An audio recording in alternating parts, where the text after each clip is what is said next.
La 4G Batelma vous présente Ni Vaovao. Vous aussi, choisissez le spécialiste garanti en électricité, choisissez Solera.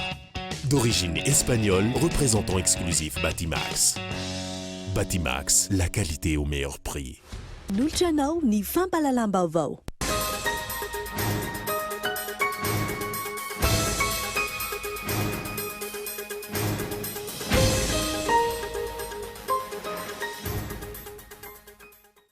Manatitra ny araby indray tomboky lahy sy tomboky vavy tonga soa ato anatin'ny fotoanany fampalalam-baovao amin'ity ala ity.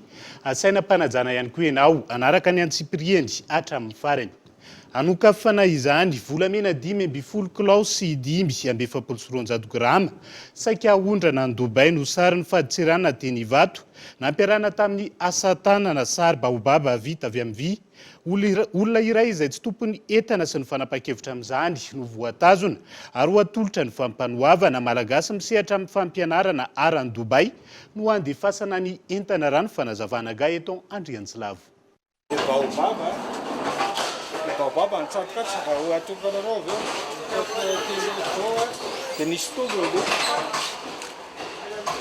marikata zany tokony ho jerentsika aveo fa le contenant moa zany fiteny azy ty zany izay le zavatra dia afaka to dia makatso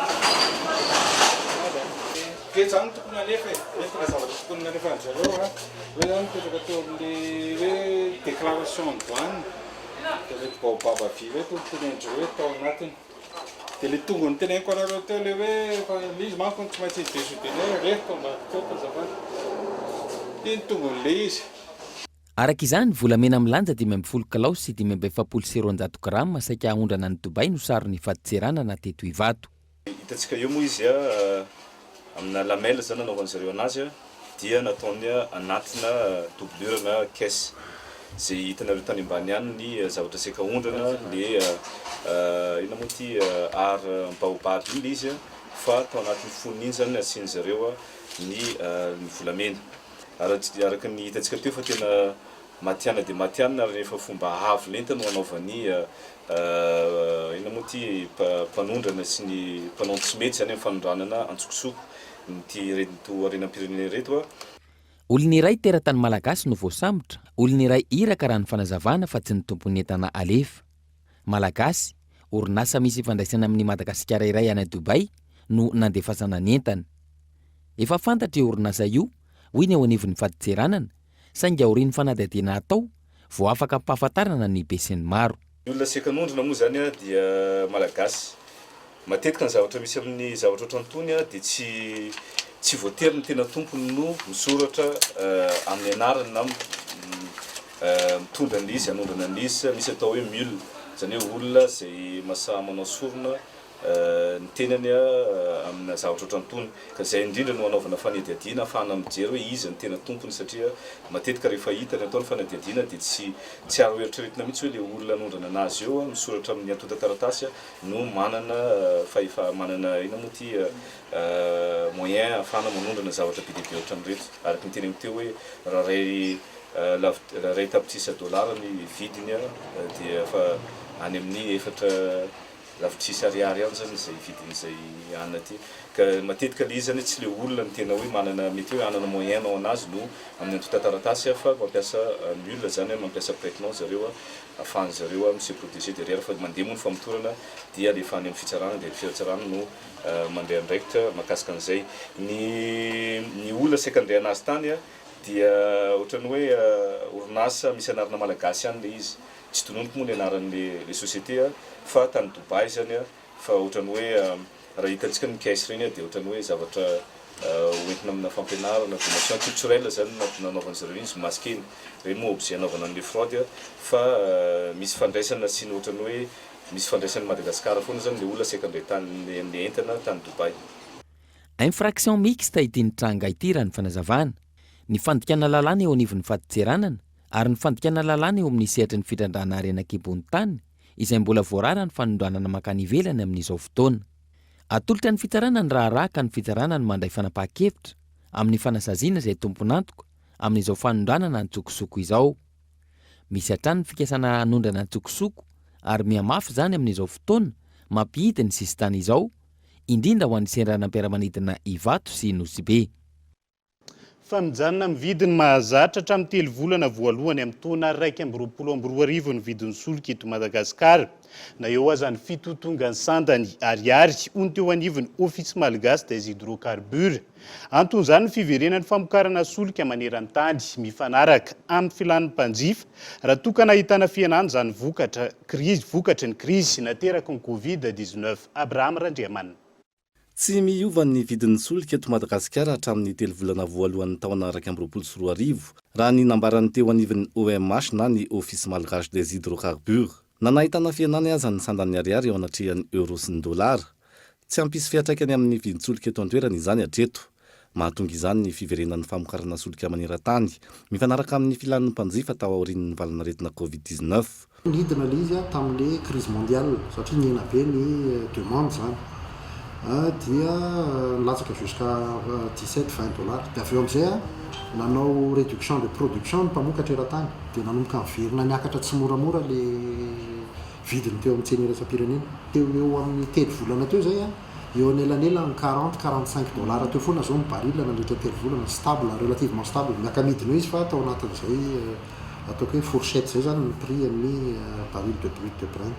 Fantatsika fa itsika tsy nampietsika prix zany tao anatin'izay fotoana zay satria ny antony efa nazavako nolombelo hoe tany alohantsika tamin'ny fotoana tokony napiakatra tsy napiakatra dia lasa nisy an'ilay pasifa avatra zareo pétrolier. Marina tokoa fa ny sandam-bola zany zao no anisan'ny satria paramètre important io anatin'ilay calculenan'ilay prix.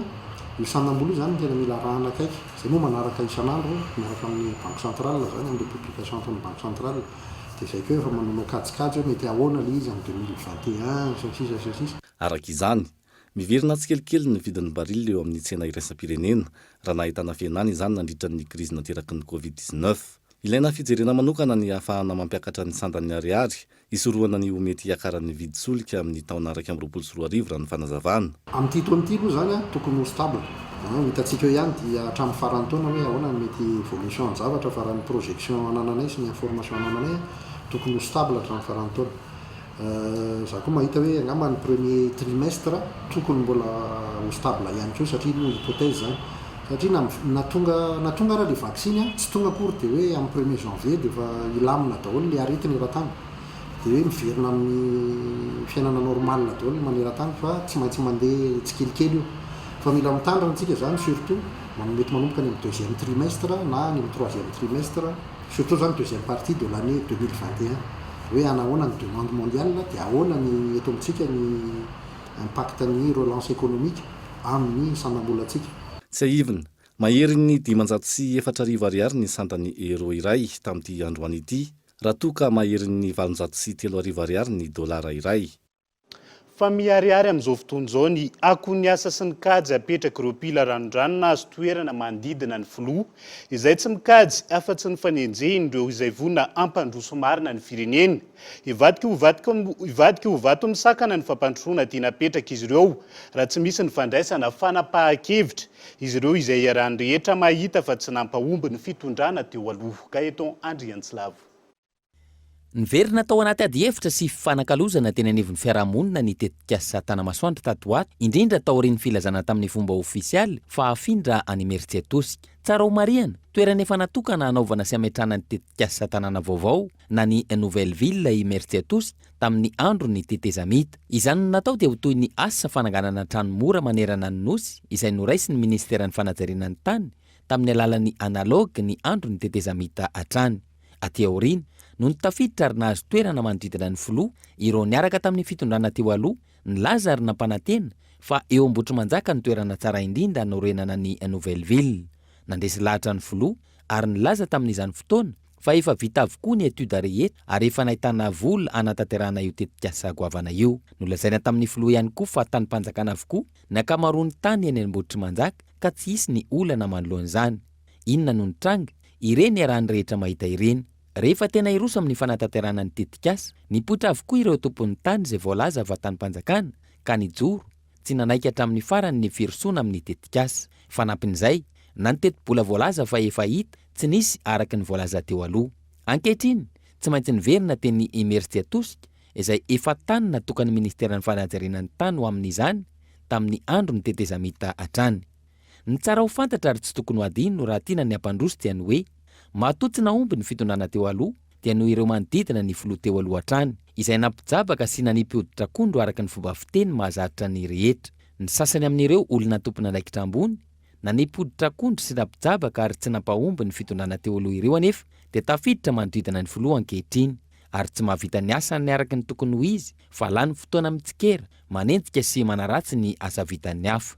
Ekena fa ilaina ilay antsoina hoe continuité de l'État ahafahana mampandroso, saingy rehefa hita ny naharatsy ny fitondrana teo aloha no ny afitsiko ny olona sasany dia tokony ary mila mandinika sy mieritreritra mialohan'ny andraisana fanapahan-kevitra ny mpitondra. Ny andrasan'ny vahoaka amin'ny fitondram-panjakana amin'izao fotoana dia tsy ny fametrahana vaty fototra fotsiny ihany fa misy aza vita ary azo tsapahitanana hitondra soa ho an'ny mponina sy ny vahoaka iray manontolo.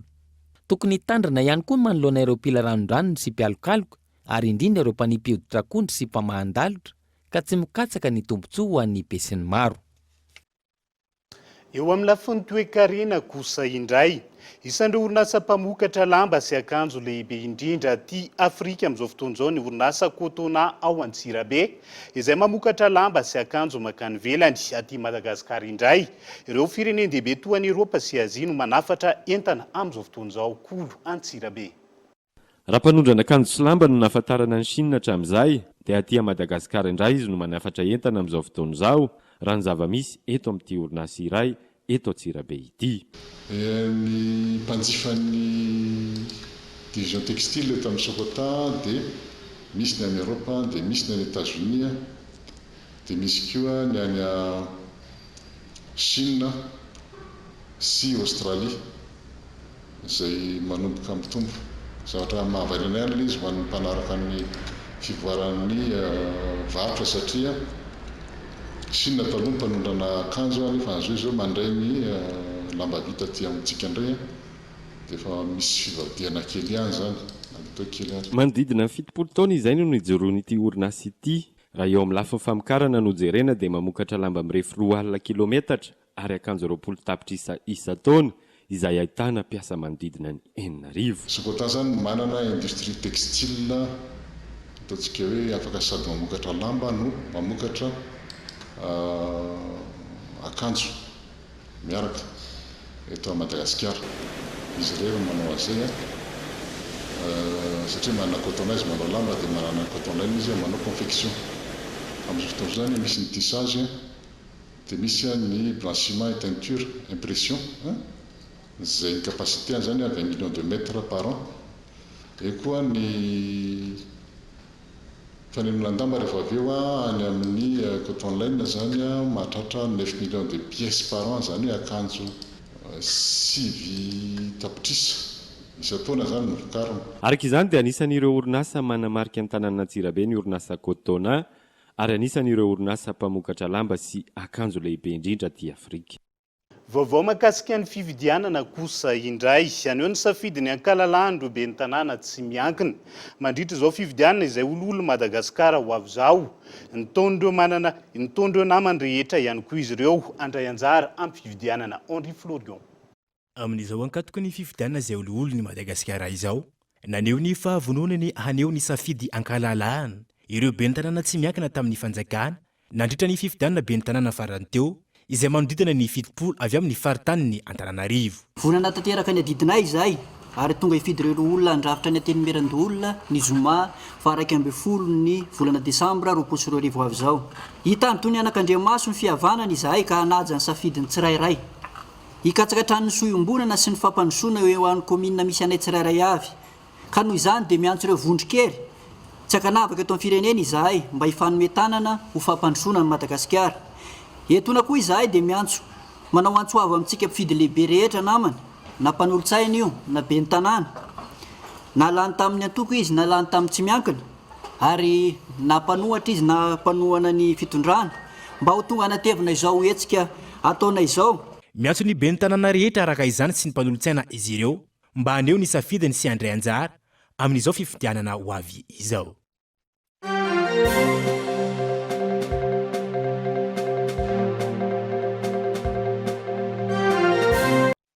fa iverenantsika ny vaovao mahakasika ny toe-karena eo ampamolavolana ny lalàna ifeny arena kibony tany miantso ny fitondram-panjakana sy ny mpiantsehatra rehetra amin'izany ny comité de réflexion pour la révision du code minier anao laram-pamena ny fitsinjovana ny vahoaka eny fotony misy mitady tombotsoa manokana ihany koa eo ampamolavolana izay raha ny fanazavana onona saina. Tafapetraka ary amperinasa nanomboka ny volana janoary 2024 ny komity ivondrona ny mpiantsehatra amin'ny arena kibony tany izay ahitana ny fiarahamonim-pirenena, ny sendika ny mpitrandraka vaventy sy lony avy eo anivon'ny tranobe ny arena kibony tany tena, ny mpitrandraka teratany ary ny fitantanan-dra-panjakana. Natsangana io komity io izay andray anjara feno andrafitra sy amolavola ny tolo-kevitra ho an'ny fanatsarana ny lalàna mifeny arena kibony tany mba ho ireo rehetra voakasika no miara-mentana sy miara-miasa fa tsy misy ny amboletra avy amin'ny fanjakana na hevitra tereko masaka avy amin'ny vondrona hafa. Ankehitriny misy minimy tsy valina sy mitady ny fomba tsy atateraka ity lalàna mifeny arena kibony tany ity ho ny mpikambana eo anivon'ny comité de réflexion pour la révision du code minier azo tamin'ny Antso Antarby. Betsaka ny intérêt zany sy mitovy. Matetika mifanipaka tokoa ny zavatra tianambara. Ny fahalalantsika azy hatramin'izay dia vintesina foana hoe 200 fotsiny no alain'ny fanjakana amin'ny arena kibony tany. Matoana tiana fanavaozana zany io dia tsy maintsy voakitika izay 200 izay. Ny teny hoe hiakatra firy mbola tsy fantatra fa tsy maintsy miovy izay 200 izay.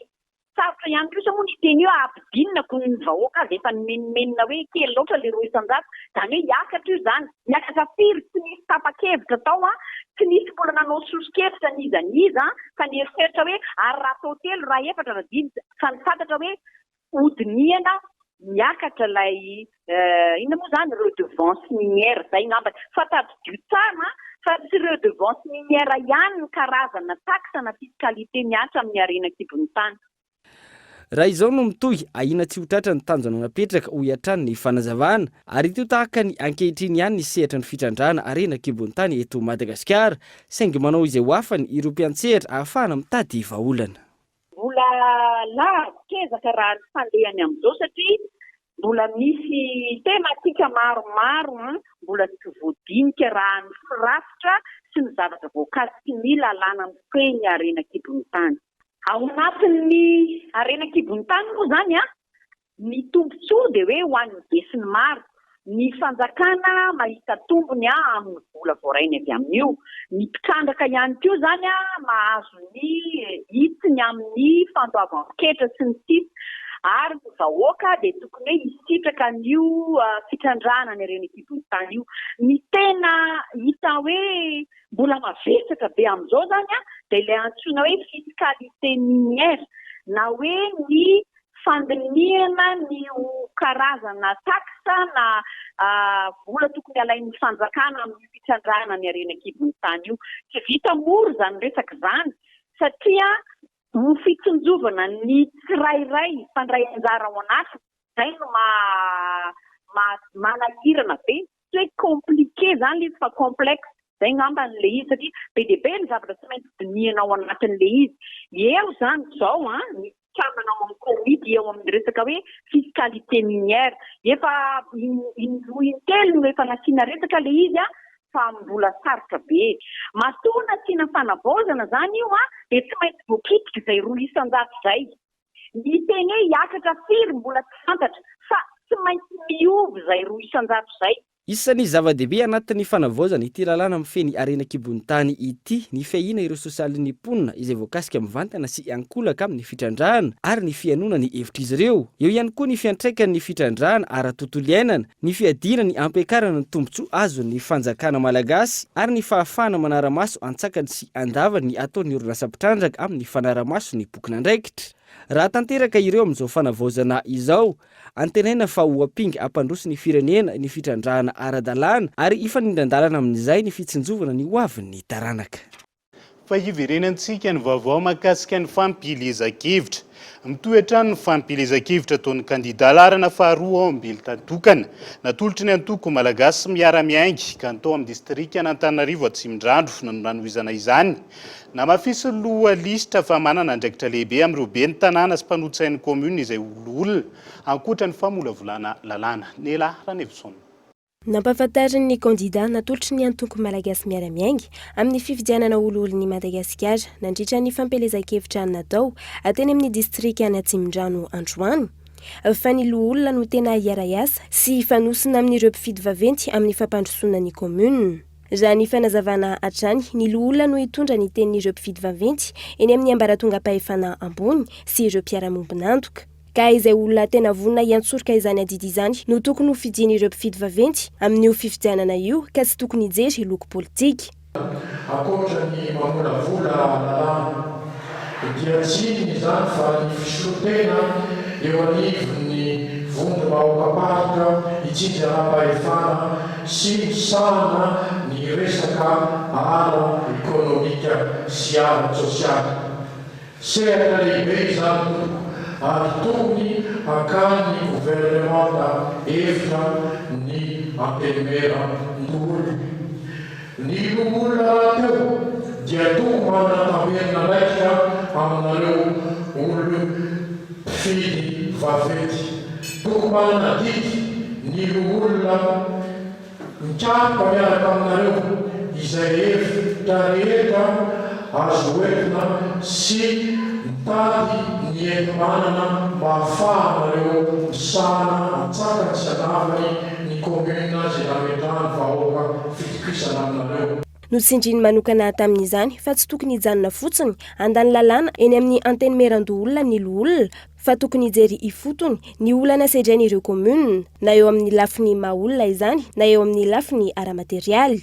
Efa nampahafantarin'ireo kandida nandritra ny fiaonana ny tolo-dalàna izay ho aroson'izy ireo rehefa lany. Ny résolution na ny promotion de base autonomie voalohany dia ny fangatahana hoe atao asina subvention d'investissement systématique, subvention d'investissement spécial. Le spécial tsinona dia zay dia raha hoe mbe. Fa hoe subvention d'investissement systématique dia ohatran'ilay subvention de fonctionnement zay azo samy mahazo daholo ilay commune fa dia hoe arakaraky ny abetsaky ny olona misy critère zany zay azo apetraka anatin'izay. Yaka tamin'ny faharoa dia hoe ampitomoy ny vola zay hoe la FDL.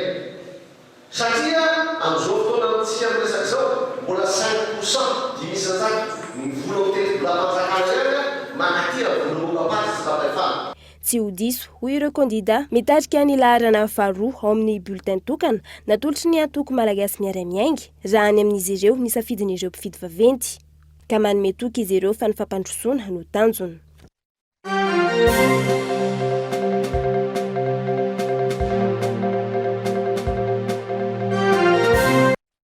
Fa isento kely eo anatiny dokam-barotra isika izao orian'izay no ahitanao ny ampahany fanadihadiana makasika ny fandaharana lalino makasika ny kere any atsimo sy maresaka iraisan'ny pirenena mandrapitafa vetivety ary.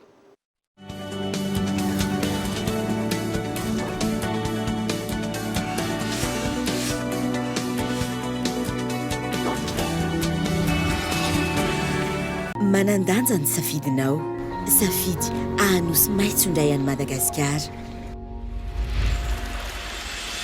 Mametraka ny tetikasa finday iray mira azo raha io volena itelma iaraka isika andrakotra ala indray any Madagasikara amboly azo olovany taranaka any afara. Isaky ny finday telma ray voavarotra azo ray no volena ka ho maitso mavana ity firenena.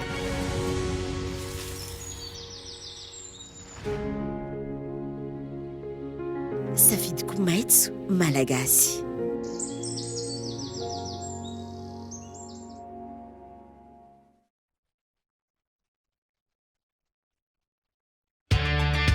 Veni, vovonana eketsika ny aina mendrika salama. Eny, ny fahazona rano fisotro madio, ny fanadiovana toy ny fampiasana kabone sy efitra fandroana madio, ny fidiovana toy ny fanasana tanana amin'ny savony izay mifanaraka sahaza ny toe-batany avokoa, dia azo fototra ho amin'ny vehivavy, na tanora, na nahazo taona, ny olona manana fahasembanana, jambo, kilemaina, mona, marenina. Zo amin'ny maha-olo-pirenena feno azy ireo. Fataro ary fa nitetika asa Veni, Sahany Watered dia miasa amin'irety distrika manaraka reto: Akazobe, Antsimondrano, Avaradrano, Ambohidratrimo, Manjakandriana, Moramanga ary Tsirono Mandidy.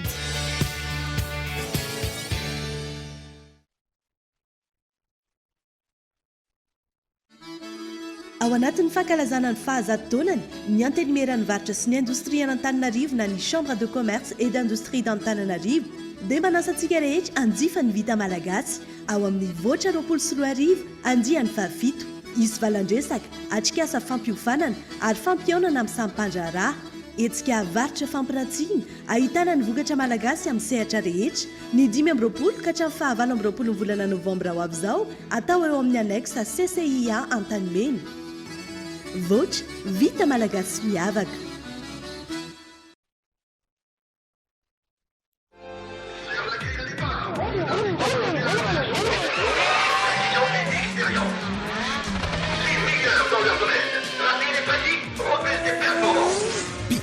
Sans éthique.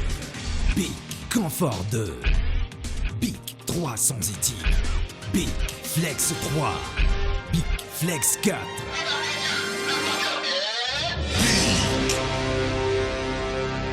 Pour plus de confort, adoptez la mousse et le gel à raser Bic. Pour toutes vos installations et équipements, choisissez une marque avec certification aux normes et qualité imposée par le marché mondial. D'origine espagnole, Solera vous propose une large gamme pour toutes les catégories. Des produits soucieux de votre protection, à la fois robustes et faciles à installer, avec des composants conçus avec précision. Vous aussi, choisissez le spécialiste garanti en électricité, choisissez Solera. D'origine espagnole, représentant exclusif Batimax. Batimax, la qualité au meilleur prix. Dans le cadre du 60e anniversaire de l'indépendance de Madagascar, sous l'égide de la Fédération malagasse de motocyclisme, Bira Motoclub, Motoclub Mada, Likimoli et Trace Madagascar vous présentent l'événement Xinov Ambomalaza Time Attack 1.0. Le dimanche 29 novembre 2020, une course contre la montre de moto gros cylindrée sur plus de 4 km. Sponsor, ProSecurity, Blue Sky Hotel, partenaire média, Cool TV, boisson officielle, XXL.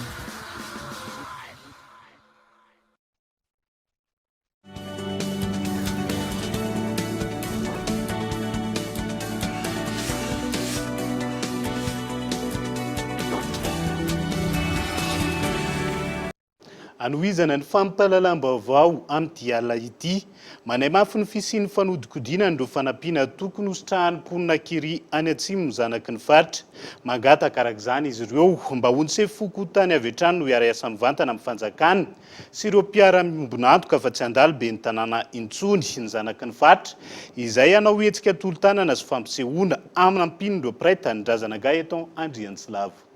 Taoriny ny fanapaha-kevitra noraisin'ny filoha manoloana ny kere any atsimon'ny nosy, maro ny fanampiana sy ny fanomezana nalefa amonjena aina sy anasitranana ireo mponina hiaran'izany kere izany any an-toerana. Mbola maro anefa fanotsy ny sitraka izany raha ny fanazavana ary manahy ny fisian'ny fanodikodinana ireo fanampiana ireo ny mponina. Ny BNGRC tompoko dia miasa fa saingy kosa rehefa miasa ry zareo dia tsy maintsy manome andraikitra tsy haiko be ny tanàna sy ny tariny. Dia ny olana zany tsy haiko hoe mety party any amin'ireo be ny tanàna reo ngamba no tena tompon'le andraikitra kokoa hoe ry zareo ngamba ny tokony satria ry zareo no mahafantatra le fokotany ao anatiny ao. Fa matoa zany ireo fanampiana reo zany tsy tonga any amin'ireo fokotany reo dia azoko lazaina fa ny be ny tanàna tompoko tsy manao ny asany araka n'izay tokony ho izy.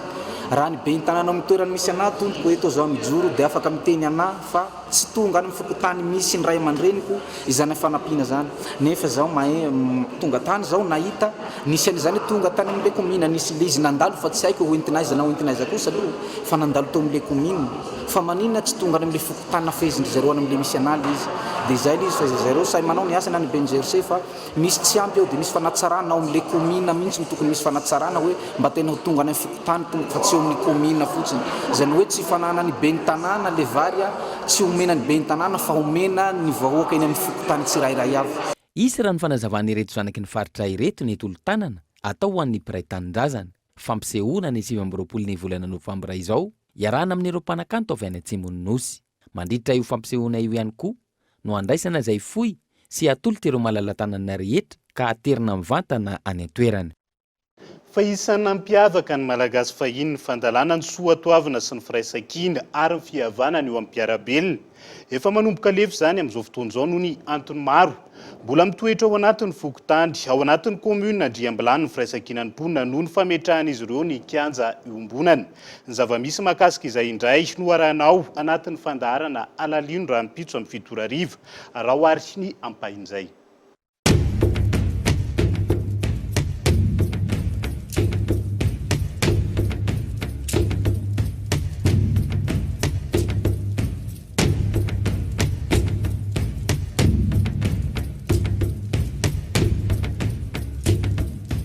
Endriky ny fifandraisany eo anivon'ny fiarahamonina malagasy izay mivony fifanampiana sy ny fifandeferina ary firaisan-kina anjakan'ny filaminana ny fihavanana.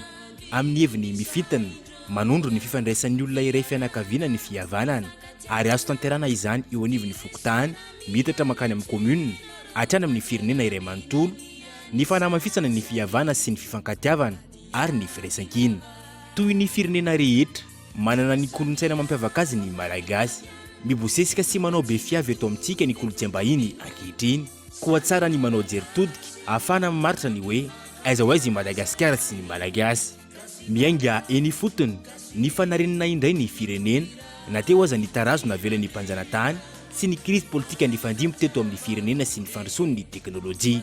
Manana andraikitra amin'ny famerenana ny soatoavina izany ny eo anivon'ny CFM na ny conseil de fampihavanana malagasy. Anisan'ny iraka sy andraikitra lehibe iantsoroan'ny CFM zany hoe fanorenana indray ny firenena.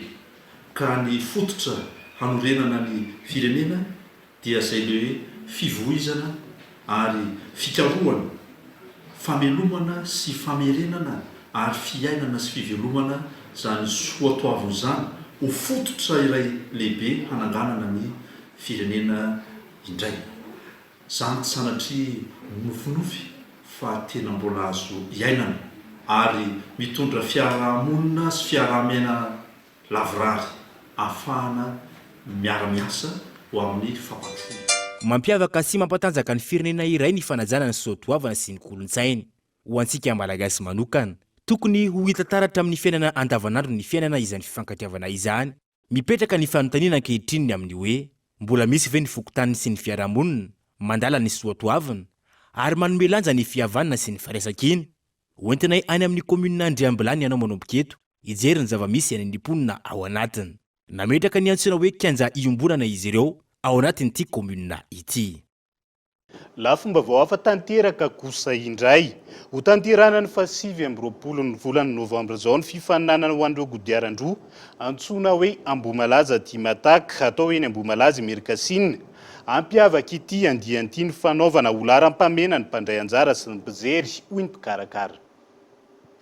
Ho famalina ny fangatandro mpankafy kodiaran-droa ho tanterana ny alahady 7 Novembre izao ny fifaninanana Ambomalaza Dimataka 1.0 karakarainy X9 ny moto Mada Club ary ny Bira Moto Club izay ho tanterana eny Ambomalaza i Merkasinina.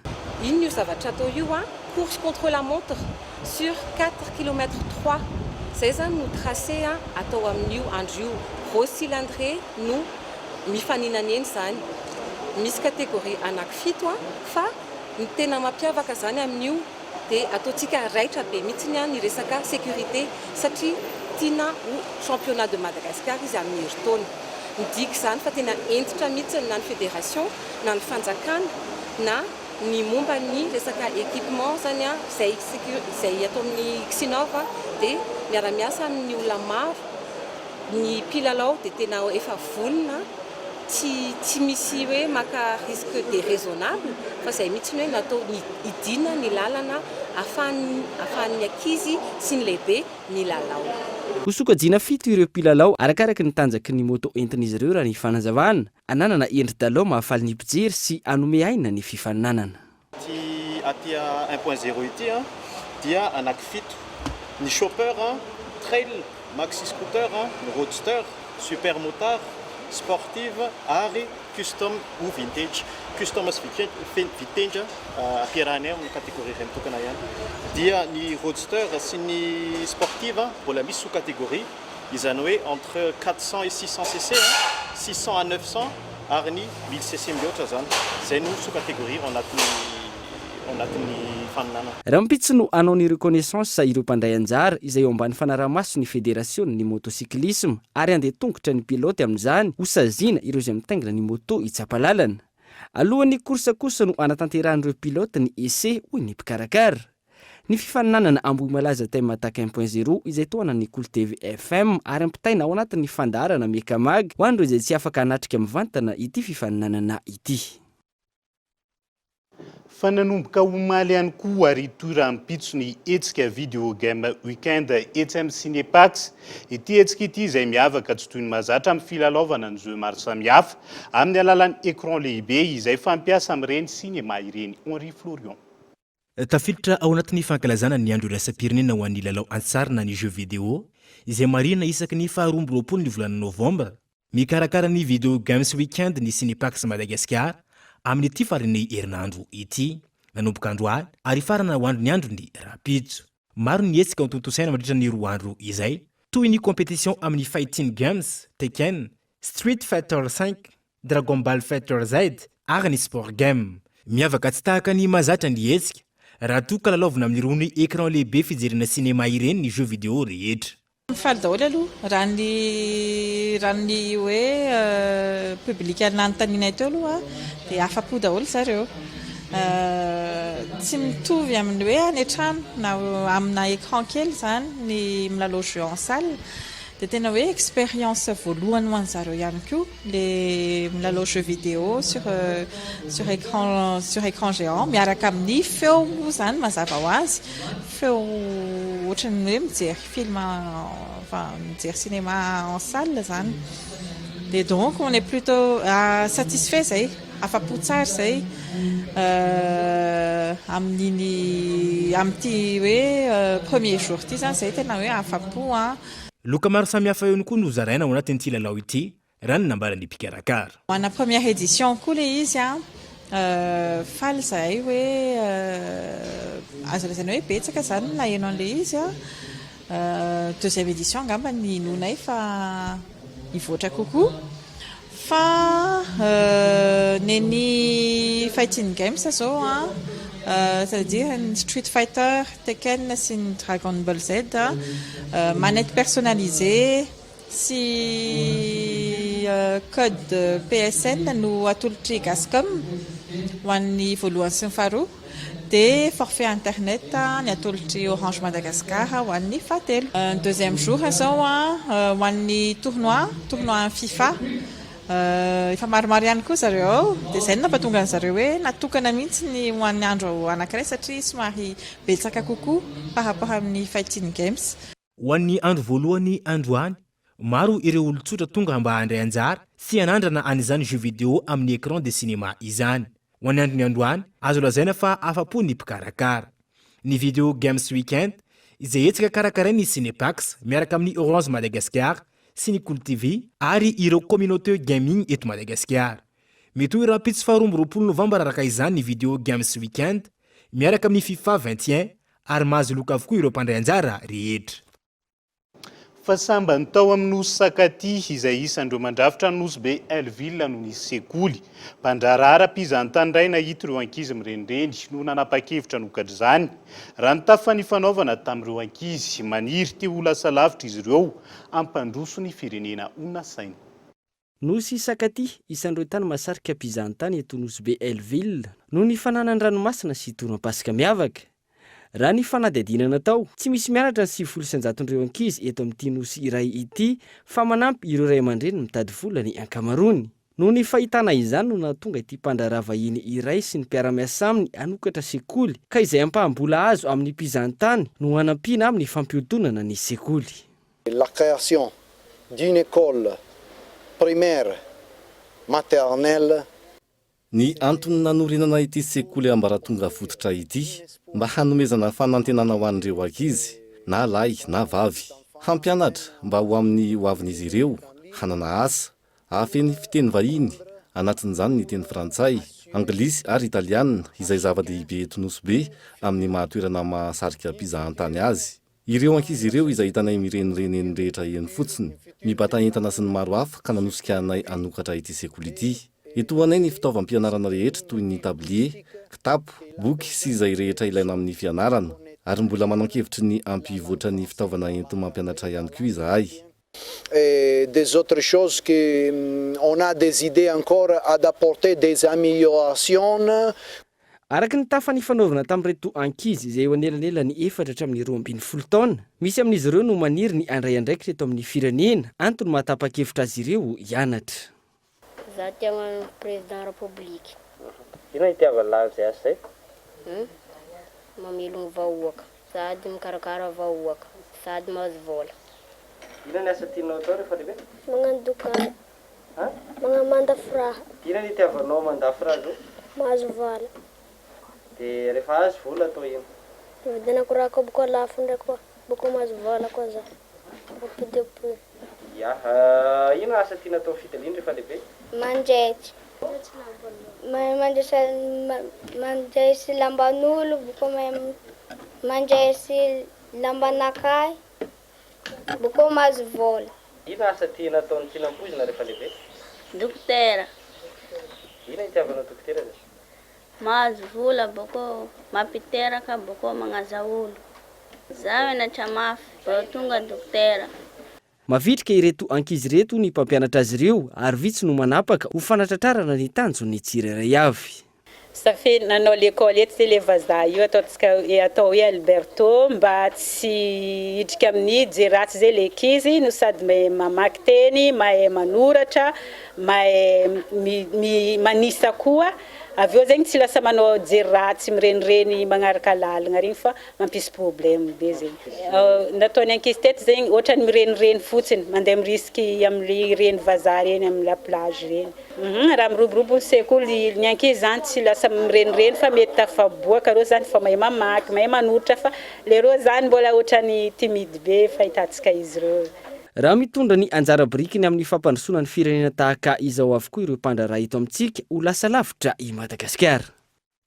Fanazovana tato anatin'ny andro maro ny tsy fanajana ny fipitra ara-pahasalamana eny anivon'ny faritra samihafa eto amintsika. Manoloana izany mitohy ny fanentanana nataony ny tompon'andraikitra ara-pahasalamana makasika ireo fipitra tokony ho arahana isorohana ny mety ho fiverenana valina aretina Covid-19. Abraham Randriamana. Tsikaritra tao anatin'ny andro maro ny fisian'ny tsy fanajana ny fipitra ara-pahasalamana manoloana ny fisian'ny Covid-19 eto amintsika. Tsy voahaja nandritra izany ny fanaovana arotava, ny tsy fanajana ny elanelana iray metatra, eo ihany koa ny tsy fanasana tanana matetika. Nanahitana fihenany azy anisan'ireo tranga vaovao manerana ny nosy, ilaina ny fanohizana ny fanarahana ny fipitra ara-pahasalamana, hisorohana ny andiany faharoa amin'ny firongatry ny valanaretina, toy ny zava-misy any amin'ireo firenena hafa, any Etazonia ohatra. Manodidina ny 5 alina sy iray hetsy isan'andro ny tranga vaovao any an-toerana. Any Frantsa, voatery niroso tamin'ny famerenana ny fihibohana ny tompon'andraiki-panjakana manoloana ny fitombon'ny ireo tranga vaovao. Hatreto aloha zany nisorana an'Andriamanitra dia mbola mijalina ao anatin'ilay fivoarana tsara isika. Kanefa araka ny tenareo teo hoe mbola mitohy foana ny fanentanana, mila mbola tohizana ny fitandremana satria miara-mahita tokoa isika efa betsaka no efa tsy manaraka tsony an'ilay fepetra. Nefa raha jerentsika ny zavatra mitranga any amin'ireo firenendehibe maro maneran-tany ankehitriny, raha tsy laza ny efa tsy ao Europa, ao Frantsa, ao Espagne, any Italia sy ny sisa, ny Allemagne, ny Europa varatra rehetrarehetra dia miverina mirongatra indray ny valanaretina. Mbola tsy tokony ho varimbarina isika. Tsy tokony hanao varimbarina ary tsy tokony hanao kitotoa, hanao foana masque le arvavasurona.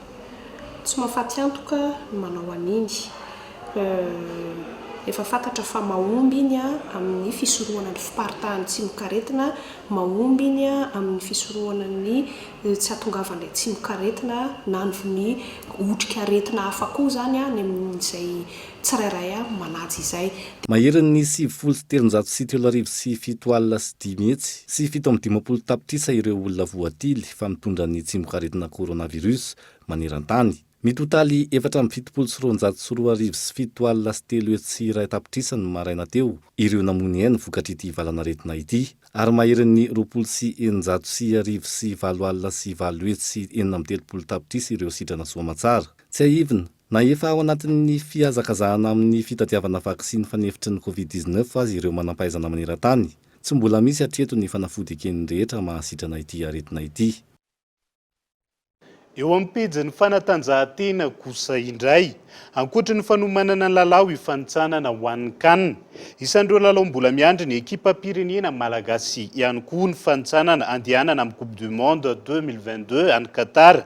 Ao anatin'ity fanadihadiana manaraka ity no anarahinao ny antsiprian'izay.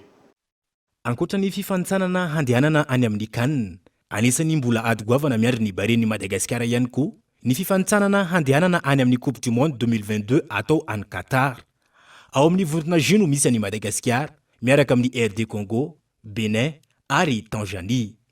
Raha ny fizotran'ny fifanitsanana, ireo ekipa izay voalohany isaky ny vorona tsirairay avy ihany aloha no miakatra amin'ny dingana manaraka, tsy mbola mondial io, fa mbola misy fifandonana hafa aloha hatrena. Izany hoe, ireo ekipa voalohany isaky ny vorona tsirairay no miatrika ilay atao hoe match de barrage. Atao antsapaka izay ekipa ifandona amin'ny match de barrage izay, ka misy lalao mandroso sy miverina, ary izay resy amin'izay avy de mihintsana avetrany. Izay maharesy kosa, tonga dia tafita makany Qatar. Tahaka izao manaraka izao ny fandaram-potoana ao amin'izany. Manomboka ny faha 1 ny volana Mei hatramin'ny faha 5 ny volana Jona 2024, ny andro voalohany sy faharoa eo amin'ny fifanitsanana. Manomboka ny faha 3 Aogositra hatramin'ny faha 7 ny volana Septambra kosa ny andro faha 3 sy ny andro faha 4. Ary ny faha 4 hatramin'ny faha 12 ny volana Oktobra kosa ny andro faha 5 sy faha 4. Ary ny faha 8 hatramin'ny faha 9 ny volana Novembre kosa taona 2024 no tanterana ny match de barrage. Araka izany, mbola maro ny fifaninanana miandry ny baren'i Madagasikara eo amin'izay tontolo ny kitra izay. Dia izay ihany koa no entina miampita amin'ny maresaka iraisan'ny pirenena any Afghanistan, mandidina ny 10 ireo namony ainy vokatry ny asa fampirorona ny maraina teo tao Kaboul, ary lazo nanatanteraka izany ny fanjakana islamika. Voalaza tamin'izany fa ny trano fonena ny filoha Afgana sy ireo mazovoa tandrefana no kendrena tamin'ity asa fampirorona ity. Tifitra vararaka tamin'ny basy sy rokety no nanaitra vao maraina ireo mponina tao Kaboul, Afghanistan androany. Namoaka fanambarana avy hatrany ny fanjakana islamika fa izy ireo no nanatanteraka ny asa fampirorona izay nitranga ary ny trano ny filoha Afgana no nikendrena tamin'izany, ary ny fanindran-dalana tamin'ny fanafiana ihany koa ny famitehana ireo masevoa miara-miasa amin'ny tandrefana. Raha ny nambarany reto nanatry maso, rokety misa 30 no nalefan'ireo mpampiroro androany ka olona 10 no namony ainy raha mahery ny 30 ireo naratra. Ankoatra ity asa fampirorona ity, fiara voasesika bomba iray ihany koa no nipoaka tao amina tanàna iray atsinanany renivohitra ka nahafatesana polisy iray sy olona 5 hafa naratra mafy. Tsy ivona ny fiandohan'ny volana Novembre teo, efa nisy ihany koa ny asa fampirorona nataon'ny Taliban tao amin'ny sekoly iray sy ny universitény Kamboul izay namoizana ain'olona mahery ny 50. Na io aza izany rehetra izany, mitohy ankehitriny ny fiaonany eo amin'ny fanjakana Afghan sy ny Taliban hitadiavana izay fomba ampitsarana ny herisetra. Dia izay ihany koa no entina manakatona ny fampahalalam-baovao tamin'ity ala ity, ankasitrana feno ny fanarahana izany hatramin'ny farany. Ny tenako dia mametraka ny veloma mandrapitafa, veloma tompoko.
Vous aussi, choisissez le spécialiste garanti en électricité, choisissez Solera.